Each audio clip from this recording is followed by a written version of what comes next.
make sure to follow us on Instagram at Whistlethrowers. It's a great way to interact with our show. Our DMs are always open for questions, topic discussions, and more. You will be able to find our new episodes and other announcements there. I think that the Nuggets are just flat out a better team than Phoenix. Thanks for tuning back to the Whistlethrowers podcast. This is Jack Mubarak, joined by Jack Slaymaker. So, as we were recording this, an hour prior, Embiid has won his first ever MVP award in a tight race between him and Nikola Jokic for the third straight year, and he finally got the edge out on the third year. Initial thoughts on this? Yeah, I mean, he deserves it. Let's leave it at that. Embiid is the best scorer of his size of all time, pretty much. Deepest bag by a center ever. And he showed it this year. This is his second straight year winning the scoring title, which hasn't been done since Shaq by a center. That just shows you the all-time level of dominance that Joel Embiid has. And it's, just as a big fan of him, it's cool to see how far he's come. Like, I was there for Joel Embiid's NBA debut against the Thunder, and just watching him that night, I don't think anyone knew that was what we were getting, and what he showed even his rookie debut. I mean, he was just doing these incredible spin move jumpers at the free throw line. He shoots the ball from all over the floor, and that's when we knew we had something special. And for him to be the first MVP since Iverson, it feels really good as a fan of Embiid alone. Yeah, something that's interesting reading all of this is that he's now the fifth Sixers player to win MVP, along with Julius Erving, Moses Malone, Iverson. I'm assuming that Irving won twice. So when you have that many guys on the franchise, and for Embiid to be up there with some of those guys, I mean, Iverson's an all-time great. Malone got the Sixers to the championship, so did Irving. The goal now has to be to get up there. Iverson made the championship and lost. Like I mentioned before, Irving and Malone won in '83, which is the last time the Sixers won. So that's got to be the next priority. It's awesome that Embiid won. It is a testament to all the work, Slay, like you said, that he has put into his career, that he came back from a really devastating injury in college, didn't play the first 2 years of his career, and he really stepped up that first year, and the Sixers haven't missed the playoffs since he's been around. The most unfortunate thing for Embiid has been injuries, and that's what he's dealing with right now. But before we get too much into that, Embiid deserves this completely, scoring 33 points per game. So you mentioned one of the best all-time scorers at the center position. It's not even close. And I was just looking again at what he did in that Celtics game that really propelled him to MVP. 52 points on 20 out of 25 shooting. That's just ridiculous. Yeah. I don't care if it's a center and most of these shots are under the basket. That is a ridiculous clip that he scored at in that game. So absolutely deserves it. Jokic still finished second. There's still going to be a battle between the both of them for MVP, possibly finals as well, with how well the Nuggets have played in their first two games. So I'm just really excited for Embiid. I'm really excited for the Sixers, and I'm glad that he can now be talked about on the level of all-time great Sixers and all-time players as well in NBA history. Yeah, you touched on it too, just real quickly. There's a bigger thing going on right now, and honestly, I think that winning these games in the playoffs is more important than Joel Embiid winning the MVP, and I think everyone realizes that within the Sixers. Yeah, on that, I'm kind of annoyed that they announced the MVP this late into the playoffs, because I feel like there's not much level of excitement or time to celebrate him winning an MVP, because now they're in the second round of the playoffs. But Embiid is one of the greatest centers of all time, obviously the most skilled of all time. He's the best free throw shooting center ever, and that's a very tough feat to have as a center. Yeah. And everyone calls him a free throw merchant, but you wouldn't call him a free throw merchant if he wasn't averaging 82% career. It's just and he gets to the line on average 8 or 9 times per game throughout his career, and that's insane. You can't game plan around that, and you can't foul him either. Because he makes them, and that's normally for a center they had the hack-a-shot treatment, but he, like you said, 82% for his career. Can't foul him. No one calls Giannis a free throw merchant because he's nowhere near as good at shooting them as he is, but he gets fouled and goes to the line way more. Yeah, right. That's the narrative I just wanted to crush really quick. I want to make a quick correction. One guy that I missed, I don't know how I missed this, was the other Sixer who won it 3 times, so that's really on me because I should have known that. It's all good. Tough guy to miss. Yeah. Yeah, just a bit. But yeah, there's bigger things for that team to look forward to, and I think it'll just be a further momentum boost from the game last night. Yeah. But before we go into the playoffs, I do want to touch on the Dillon Brooks situation. So Yeah. obviously a lot of mixed opinions about this, but it's official. He's not going to be a Memphis Grizzly next year. Yeah. Just open thoughts on this. I don't really understand this because it seemed like the team embraced him a lot, and now like when they're it seemed like really fair weather because now that they're not in contention anymore, like they just completely turned their back on him. Yeah, I think, like, I'm going to make this quick because I think that a lot is being made out of this because Brooks talked trash to LeBron. So now that kind of backfired on him now, it's obviously going to make big headlines. LeBron is just the crown jewel of the NBA. And that's why I think this is really a headline. But the thing is, Dillon Brooks was so far from the issue in Memphis. That was just a team full of young guys without any veteran leadership. They had Steven Adams, but Adams isn't necessarily like that vocal leader. He's kind of a by example leader. And he wasn't playing. Yeah, and he was hurt. And that was just a team full of these young guys who needed someone to like shape them in line. And I think Brooks could go to a contender with a ton of veterans. And I think that there are veterans in the NBA that can make a guy like that buy into a system, buy into a team, and make him do what's necessary for a role player to win a championship. Because that's what he is. Let's be real. He's a role player. And he's a good defender. He didn't shoot the ball from three that well this year. But at the same time, I know what kind of shooter he is. And I think that he could be a 40% shooter in the league. Like, I think Brooks has a career in the NBA. Oh, yeah, for sure. I'd love to see him on my home team, the Sixers, but there are two spots that I would be really intrigued for him to go to because I feel like they would just embrace him. The first one being Miami Heat. Yeah.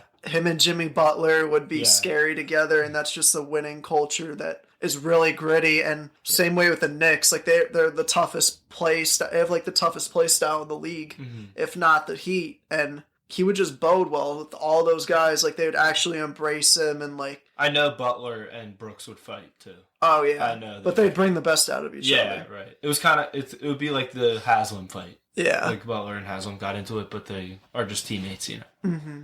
But yeah, I hope he goes to a team that like actually will see his worth and not just like be fair weather and when the going gets tough, just blame him because he was far from the problem. Yeah. And I do think if he didn't hit LeBron in the dick, this wouldn't have happened. I agree. I think that Brooks could be good on a lot of competitive teams with veterans. I could see him going to Milwaukee. I think that could be a great fit. The Heat was one of the teams that came to my mind as well. The Knicks would be interesting. I could see that working. There's just so many options for him, and Memphis clearly is undervaluing him. And Jack, you mentioned that situation where he hit LeBron in the nuts. Yeah, that definitely played a part in it. I think trash talking LeBron played a lot into it as well because at that point it sort of felt like that he poked the bear a little bit, that LeBron was now going to have a great series. But also it comes down to the other leaders. I feel like Morant didn't really step up when he had to. The team in general just did not play like they should have. And I mean, Dillon Brooks played well defensively, although his scoring was not great. But again, he's still a young guy that's only played in, a couple playoff series? Is this his first one? He played last year, but that was their first one last year. So that was his third playoff series. And like he did shoot terribly, but it was such a small sample size. Like it was literally 6 games, and like that was it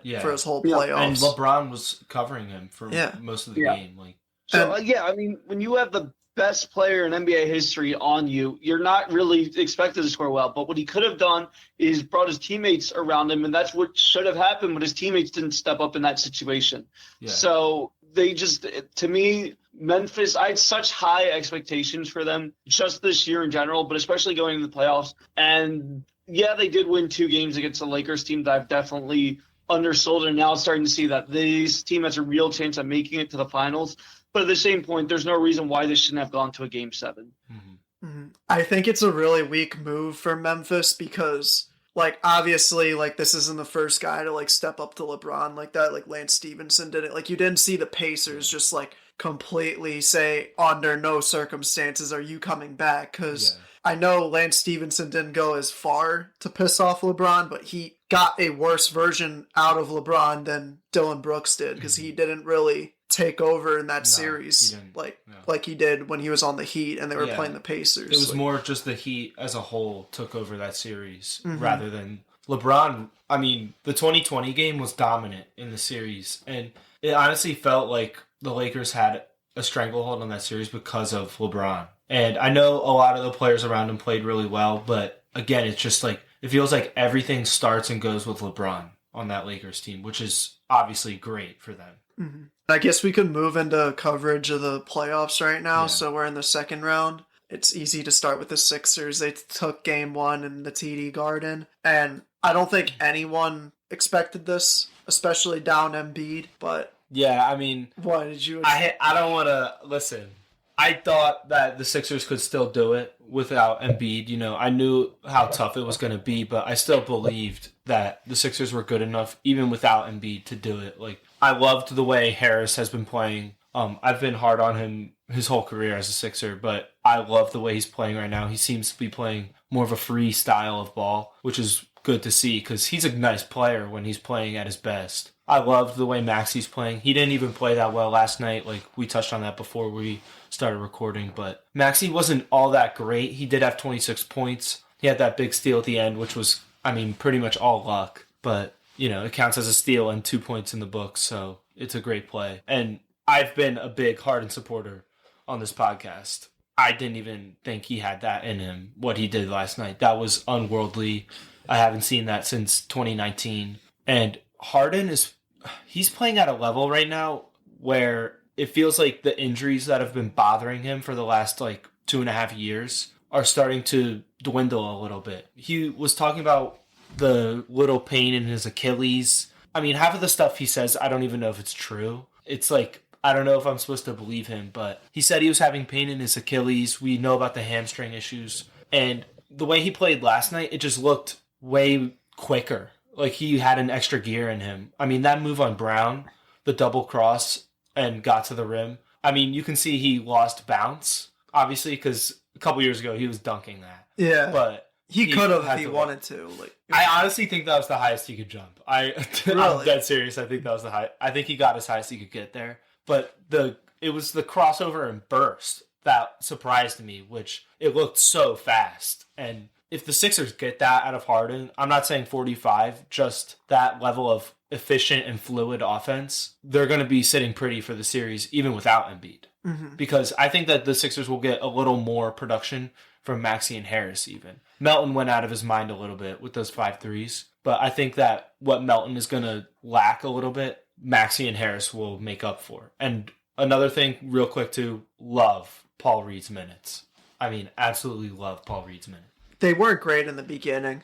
No, but again, it's you bring the full game together, and I know you didn't play well in the first half. Like when Tatum hit that deep 3 and they went up 12, I kind of felt like, okay, I'm happy if we keep this under 10. You know, I didn't feel like we were going to win. Mm-hmm. But, I mean, you got to give them credit. They're fighters. And Paul Reed's second half minutes were insanely impressive. Insanely impressive. I would say the last 5 minutes of the fourth were impressive because they had a lot of offensive rebounds. Yeah, and they're going to fix that, though. Like, they're going to find a way to help him because he can't defend the paint alone. He can't rebound alone. Like, Boston just has that size advantage. So they're going to figure something out. I don't want to jinx anything yet, but I actually like the coaching advantage of Glenn Rivers over Joe Mazzulla. Oh, yeah, 100%. Yeah, I mean, it kind of showed last night. Mazzulla, in the last minute of that game, had 2 timeouts that he advanced, and I don't think they scored on either of those. I think Tatum actually got fouled on one, and then it was the smart, like, whatever the hell that was,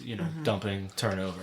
Yeah, but I'm, like, really scratching my head at the Celtics right now because I didn't realize, like, that they have Rob Williams coming off the bench with the 6th man of the year, Malcolm Brogdon, and, like, that sounds like a team that should be the first seed in the conference, that should steamroll anyone in the East and go to the finals. Like, Agreed. And on top of it, they shot 58% that whole game. 59. 59? Yeah, Jason Tatum I'm played short. probably his best game he's going to have this whole Yeah. series. And Agreed. I thought if they were to lose somehow, it would be because of Tatum. But, like, they really played, like, close to the best that I could see them playing. But Joe Mazzulla took them out of the game. Almost, yeah. And Smart, too. I mean, I don't even want to blame it all on Smart, but sloppy turnovers. Yeah. But it wasn't just him at the same time. A lot of it was him, but I feel like if we can continue to make Joe Mazzulla have to do his job, it's going to be really easy. And with that being said, like we took game 1, we now have home court advantage. I don't care if Embiid's 100% healthy. I don't want him to play game 2. And if we win game 2, I don't want him. He's doubtful. Good. I don't want him to play game 3. I don't want him to play until we lose a game. I agree with that. Like, there's no reason to play him. Harden, if he can not replicate, but even just do that again with a little, if he could do a little less of what he did in game 1, and then Tobias makes that leap, Tyrese makes that leap, like, we're not going to have any problems. Agreed. Because they're not going to shoot 59% again this whole series, I don't think. Yeah. And Tatum's going to have that one bad game, and we're going to win. But the series isn't over. You guys are missing one big thing, though, and that's the fact that the Celtics scored 60 points in the paint. If Embiid's there, that's not happening. That's a big reason why their shooting percentage was so good, is because Embiid was not playing. And I understand the want to not have Embiid play unless he's 100%. I don't think the Sixers win another game if Embiid's not playing. Yes, Harden played great. I don't think he does that again. You don't think Tatum can put up 40 points? I don't think he has to. If he even puts up close to 30, I don't see Harden dropping 45. I don't see D'Anthony Melton putting up 17 like he did, shooting 5 of 6 from 3. So unless someone else from the Sixers bench steps up, which I don't think that will happen, maybe Shake Milton does, but that's the only guy that didn't play. Niang. I think could make a difference on the bench. Niang maybe, but even then, it's just the streaky shooting.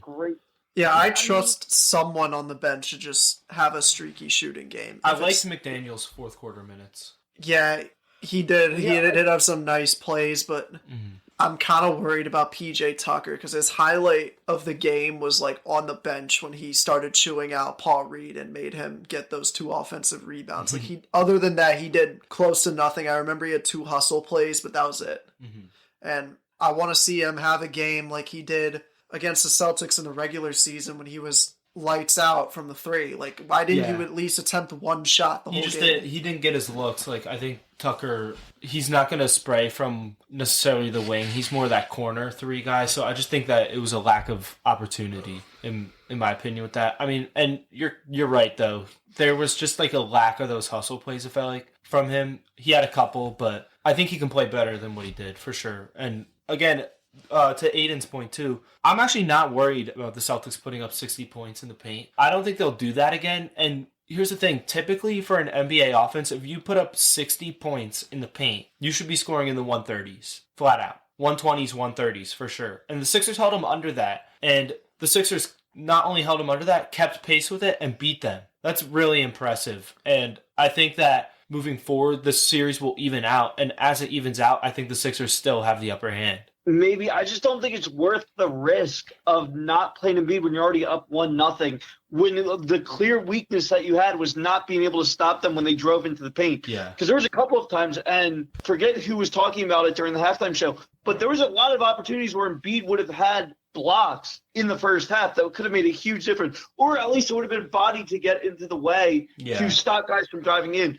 I love Paul Reed. He's a great athletic player. The offense is so much faster when he's on the court compared to Embiid. But defensively, you are missing a lot when Embiid is not there. And it's not always stuff that will show up in the stat sheet, but it is someone that clogs the center of the paint that would have stopped a lot of these points. And that's what I'm worried about, that the Celtics will find a way to break through the zone that the Sixers had that was playing very well at a lot of different stretches during the game. And once they break through, I feel like the game's over. Yeah, I hear you, but I just don't want Embiid playing if he's not 100% unless we absolutely need it. And after that game, I even think that that team could have played better than they did. Not Harden specifically. I think Harden's going to come back down to earth. But like I said, I think that other guys can sort of improve on what they did in game 1. So I think if we head into Philly 1-1, we did our job. So we did our job in these first 2. I don't want Embiid to play at,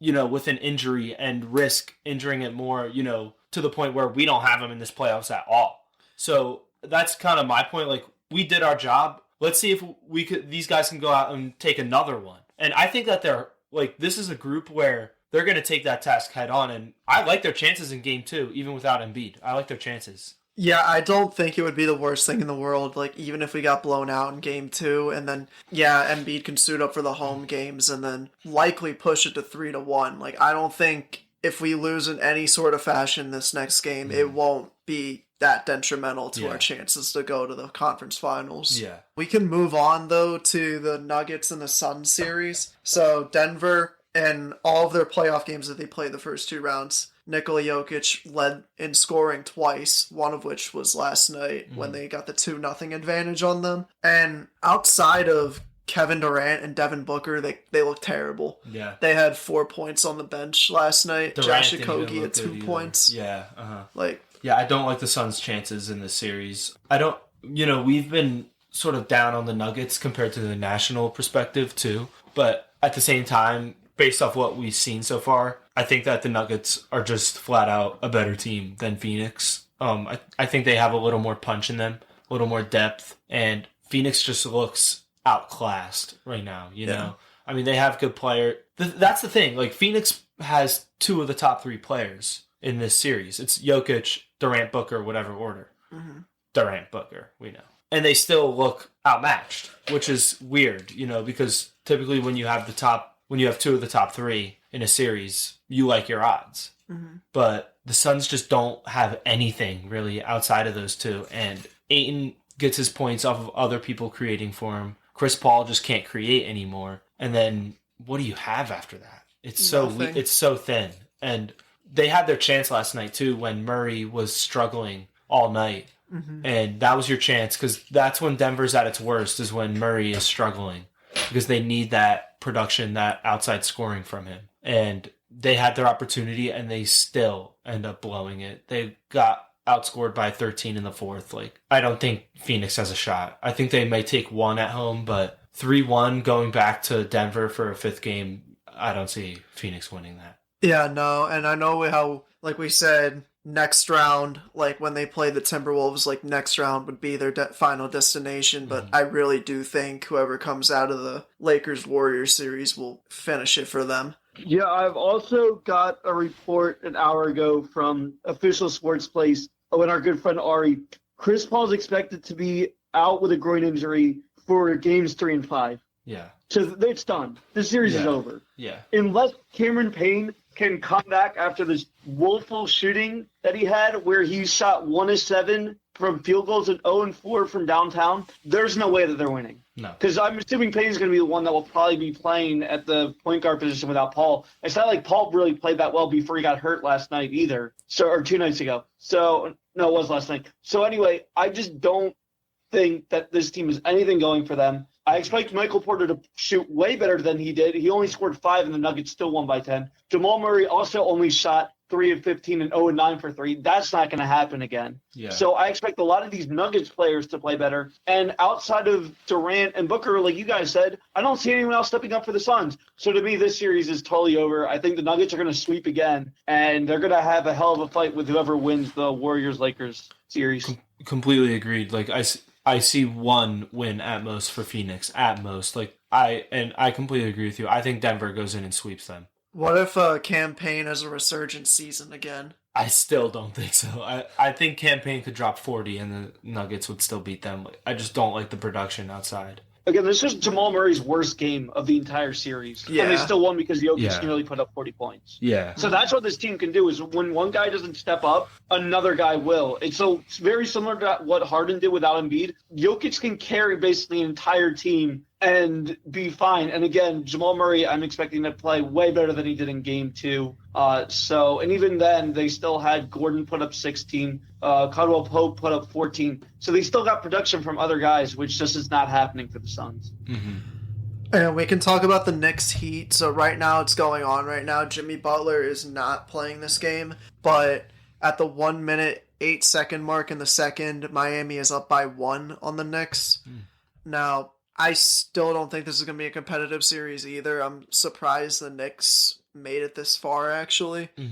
And they do have a really bright future, I will say, but Miami's just hot, and it looks like even without Jimmy, like they're right there with them, and that's like the issue. Like, the Knicks should be like taking advantage of time without Jimmy Butler, and They're like right there on home court. And then even if they squeak by and get this game, they're going to have to go to Miami the next 2 games. And Jimmy Butler will probably be back then. And it's just not good going 3-1 back to your home court against Jimmy Butler. Yeah, agreed. And this is another series that I'm kind of surprised isn't closer, actually. I think that the Heat are a better team, but at the same time, I don't think the Knicks are that far off of Miami. But yeah, I mean, they're up 1 without Butler. If they go up 2-0, we could be looking at another sweep because I don't see New York going into Miami. I'm assuming they get Butler back for Game 3. Yeah, it's just an ankle injury. Yeah, I don't see New York winning any in Miami. So I think that series is...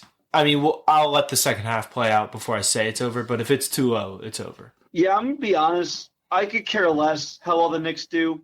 Their fans are so irritating. Yeah. I'm sorry. You guys beat the Cavs 4-1 and decided to celebrate like you won the freaking championship. Like you beat the Cavs in round 1 and then had to go up against either the Miami Heat or Milwaukee Bucks. Neither of the teams you were going to beat. And by the way, you're the 5th seed playing the 8th seed Miami Heat. And you still couldn't win Game 1 and are barely playing, beating them, or you're down by 1 in Game 2 when Jimmy Butler, again, their best player, is not even playing. Like, yes, this Knicks team might have a bright future, but that's the same thing we said when they played the Hawks and lost that series and then missed the playoffs the next couple of years before they made it back this year. The Knicks are a very inconsistent franchise. You have an owner that is very, very controlling at certain points in James Dolan. I cannot trust the Knicks. And the other reason I can't trust the Knicks is the same reason why the Rangers lost this series, is because the moment that Dolan gets involved, the franchise that he owns drops completely. They tank. And that's the same thing that's going to happen with the Knicks after this year. Yeah, agreed. They're a terribly run organization. And I think that sometimes they catch lightning in a bottle. Like, I think Brunson and Randall are good players, but sometimes I feel like they play better than they actually are. And I think it's showing in the playoffs that they're getting outmatched by a Heat team that has nowhere near the talent. Like, listen to these starting 5s, and you tell me who would win. Bam Adebayo, Gabe Vincent, Cody Martin, Max Strus, Kevin Love. RJ Barrett, Jalen Brunson, Julius Randle, Josh Hart, Mitchell Robinson. I mean, that's just the Knicks have a better starting 5, and yet they're getting outplayed. That's just embarrassing on your home court, and I completely agree with you. Like, the over-celebrating for a first-round series win is so obnoxious and so over the top. Like, act like you've been there before, you know? Well, I mean, to be fair to Knicks fans, they haven't been there in right. Actually, that is true. Years, so maybe they should be. I don't know. Yeah. But it's the same thing that they did when the Yankees beat the Guardians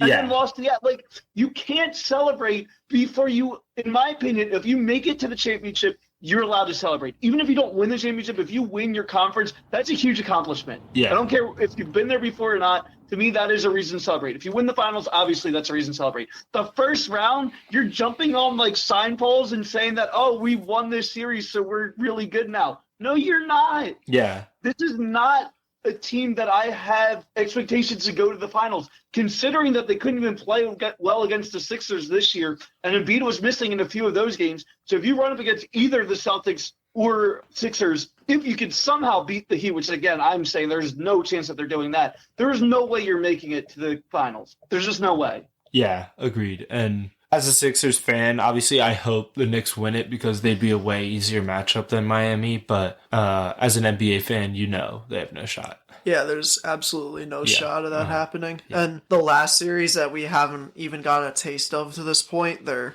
gonna tip off in an hour as we're recording this, is the Lakers versus the Warriors. And I don't really know what to think about this series yet. All I do know is if they want to have a chance in this series, D'Angelo Russell needs to play well, and he's been so inconsistent up to this point. Yeah. Like he went off Game 7, but like he hasn't done that since like Brooklyn days. Mm-hmm. Yeah. Here's what I'll comment on this series. The starting tickets on CBS Sports is listed as $3,399. Wait, where? CBS Sports. If you go on to see how much tickets are starting at, that's the starting price. There's a ticket in Game 3 being sold for $30,000.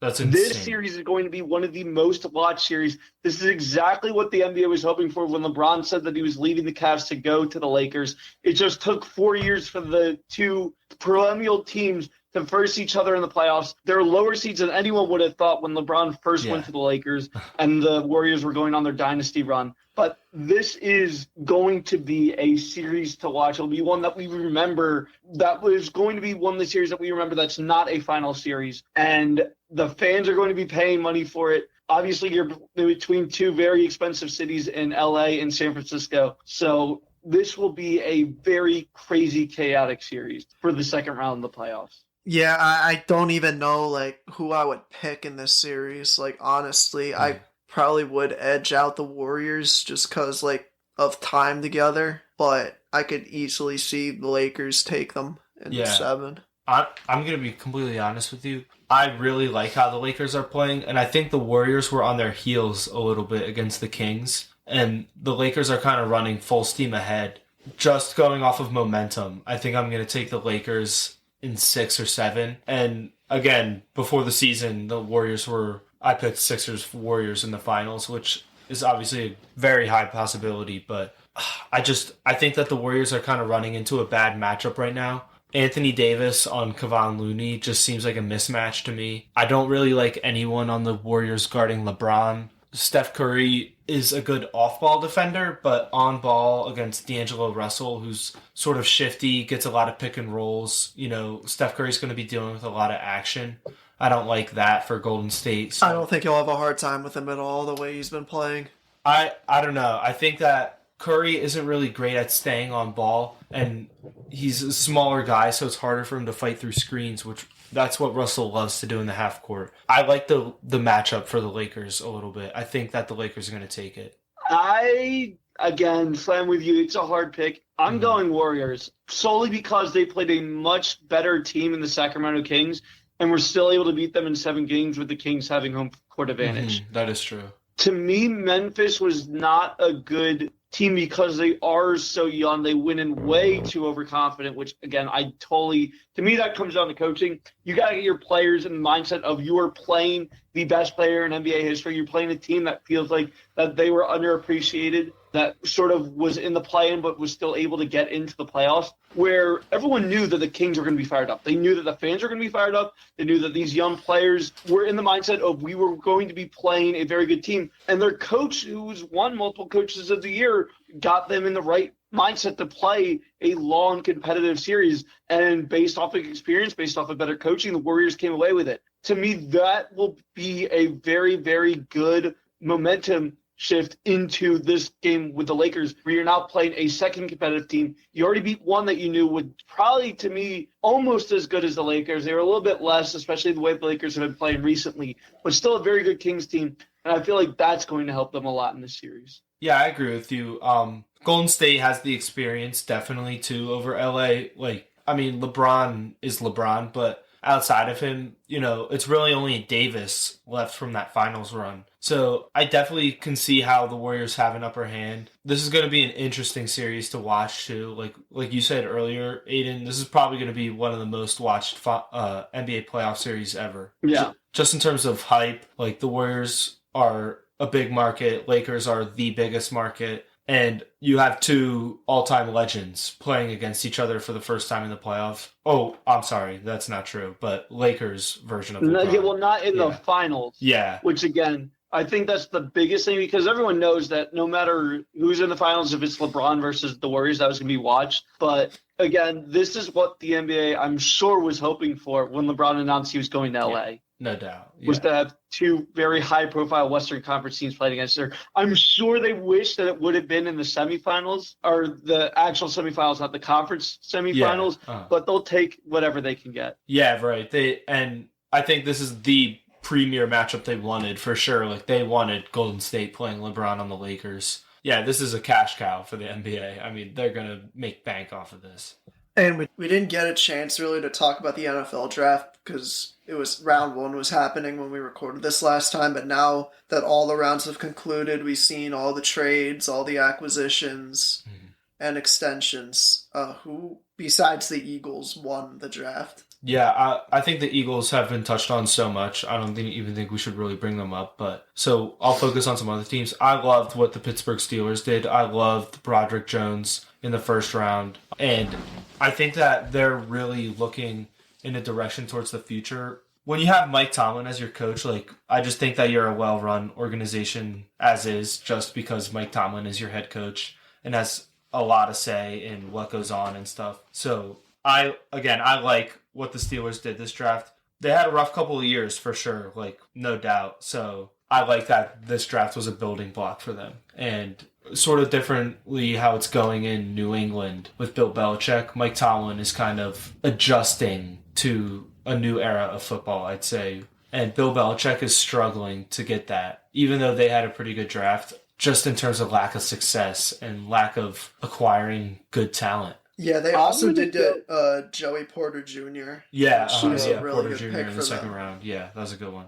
I'm going to go with the Lions. I know that this is a complicated draft for them because they picked Jamar Gibbs, which drafting a running back with your first overall pick, especially one that's in the top 20, is sort of controversial. I understand that they were able to get rid of Swift, so it makes a little bit more sense. But after that, I can't see anything that they did wrong. They drafted a great linebacker in Jack Campbell. That pick got an A+ from CBS Sports. You drafted Laporta, another Iowa guy who's their tight end, who was very, very good with them this year. Drafted a safety in Brian Branch. Hooker was another interesting pick.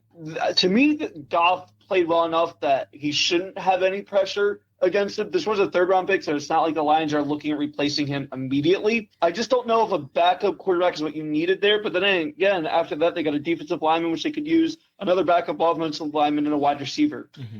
To me, the picks in the first to second round of Branch, Laporta, and Campbell made that draft for them. And their defense is going to look a lot better. They now have another offensive weapon at tight end. To me, this is a very good draft. And even Gibbs now could be a potential franchise turner because they were able to fill up a lot of needs last year and this year as well. Mm-hmm. Yeah, I agree with you on the Brian Branch pick. I thought that at the Lions' first pick, taking Gibbs, a lot of people were probably scratching their head. But then you kind of saw Campbell get taken maybe a little high, but I thought they got good value out of him.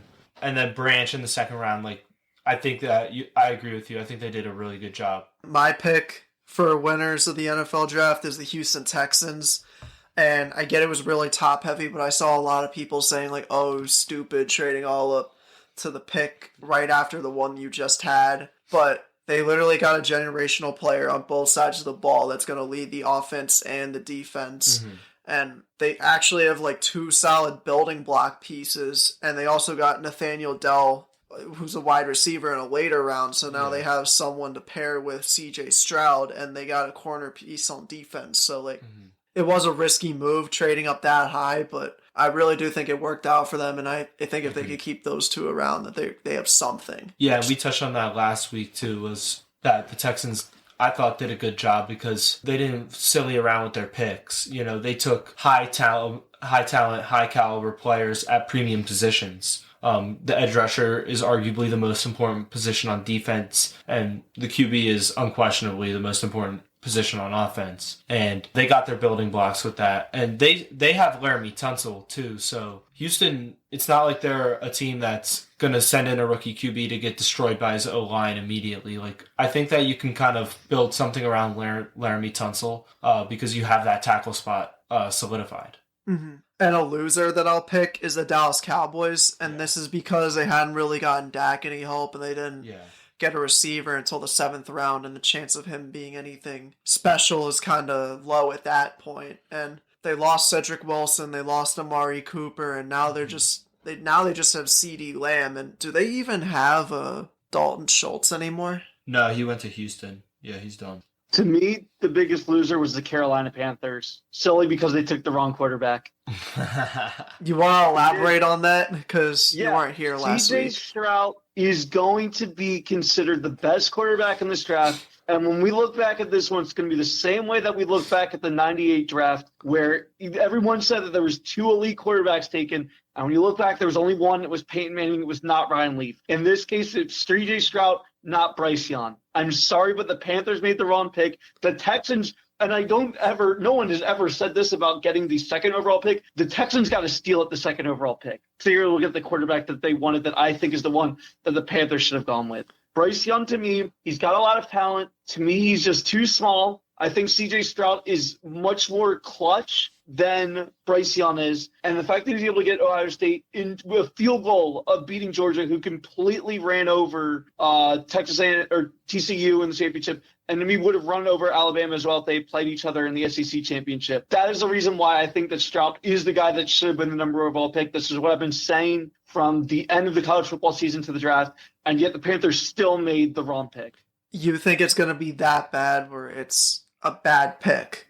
I think, yes. Yes, I think this will be a very, very bad pick. Not necessarily – I don't think that Bryce Young will be nearly as bad as Ryan Leaf is. I don't think that there'll ever be a quarterback drafted number one overall that will be that bad. But I think that Stroud will be so good that even if Bryce Young is a mediocre quarterback or a little bit above average, it won't even compare to what Stroud's doing. Okay, to be determined. I mean, yeah, I still think Young is going to have a great career. Like, I think Stroud is going to be a little bit better. But I also think that Bryce Young, I think we'll look in 5 years, and Bryce Young and Stroud will both be in the top 10 for QBs. All time?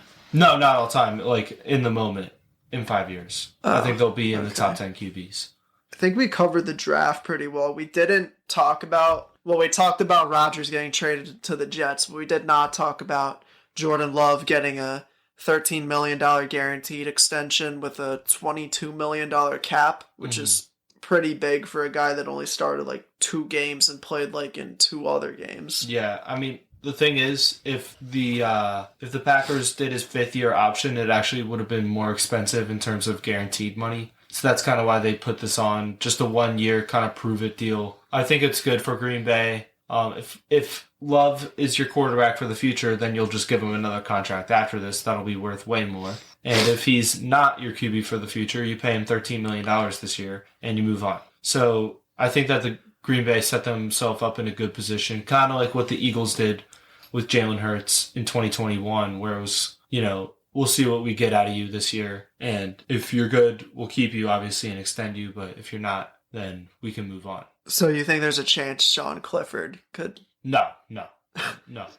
Sean Clifford might touch the field if Love is that bad, but Sean Clifford will not go anywhere in the NFL. Okay. No, Sean Clifford also was basically stayed at Penn State because he knew there was no way that he would get drafted that high. Yeah. And he got drafted as high as he possibly could, which was the 5th round. I'm surprised he even went that high. I was thinking he was going to be like a 6th round pick. So, again, even if Luck is that bad, which to me, I don't think that's the case. Obviously, his sample size is really small. Jack, just to touch on your point, he's played in 9 games total where he's coming in a lot in like garbage time. So none of these stats are really that big. He's started 1 game in his career, and his total stats are 3 touchdowns and 3 interceptions. So the sample size is tiny. So I do like the Packers giving him a chance. I think even if he struggles this year, look, to me, I don't have a lot of expectations for the Packers. I think the Lions are getting really good. I think the Bears are getting there, although still questionable with their first overall draft pick. But they do have their franchise quarterback. I think that they will be a better team. And then you have the Vikings to compete with, too. So I think that the Packers, there's a chance that they'll finish 4th. I think they'll probably finish 3rd this year. But I don't have a lot of expectations for them. So to me, I think you just have to ride Love out. Unless he's really, really bad, then maybe bench him. But I think for this year, let him start every game that he can. Let him progress. And if you think you have something, extend him to next year as well. Yeah, and think about this too. Like the 2 QBs that just faced off in the Super Bowl, they did what Jordan Love did. They sat behind a QB for a year and came in either their 2nd or 3rd year in the league. So Love would be his 3rd year in the league, I'm pretty sure, if I'm not mistaken.